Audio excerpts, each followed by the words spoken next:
melalui pengamatan ahli sufi ngabersihan sampah zahir mah kecil, tetapi nu paling sulit adalah lamun di otak kurang aya limbah jeung sampah.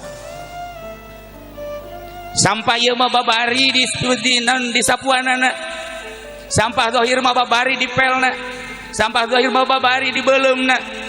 Instruksikeun ku lurah, instruksikeun ku camat, instruksikeun ku bupati, kecil tanpa instruksi.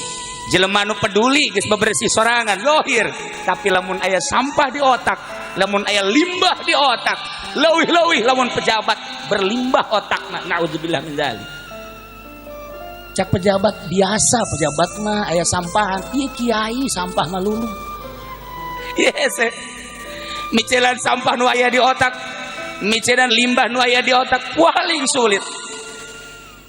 Ulah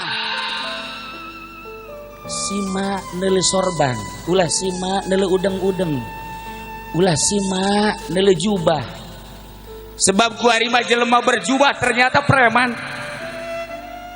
Udeng-udengna gede luar biasa, ban Vespa mah eleh.